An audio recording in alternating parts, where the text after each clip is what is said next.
আপনাদেরকে যদি আমি একটা প্রশ্ন করি যে এই সপ্তাহে আপনি কতটুকু নেটফ্লিক্স ইউজ করেছেন অথবা হচ্ছে আপনি সোশ্যাল মিডিয়াতে স্পেন্ড করেছেন এবং এইটার কারো কারোর জন্য 1 ঘন্টা হতে পারে, কারো কারোর জন্য 2 ঘন্টা হতে পারে, কারো কারোর জন্য আরও কম বেশি হতে পারে। কিন্তু আমি যদি আরেকটা অ্যাডিশনাল প্রশ্ন করি যে এইটা করতে আপনার কতটুকু খরচ হলো বা হচ্ছে কেমন আপনি ব্যয় করলেন, তখন কিন্তু আপনি হয়তোবা বলতে পারেন যে এগুলো তো ফ্রি আসলে। যেমন নেটফ্লিক্সের সাবস্ক্রিপশন তো আগে কিনেই ছিল, অথবা হচ্ছে ইউটিউব বা হচ্ছে ফেসবুকের রিলস দেখতে তো আর আমার কোনো টাকা লাগছে না।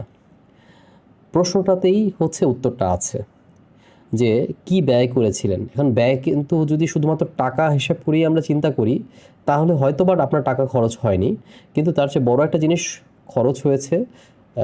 সেটা হতে পারে হচ্ছে সময়, সেটা হতে পারে হচ্ছে আপনার অ্যাটেনশন, সেটা হতে পারে আপনার এনার্জি, সেটা হতে পারে আপনার ইফোর্ট। আপনি ওই সময়টা যদি নেটফ্লিক্স না দেখে অন্য কি করতে পারতেন যেটা আপনার জীবনে কোনো রকমের পরিবর্তন আনতে পারতো।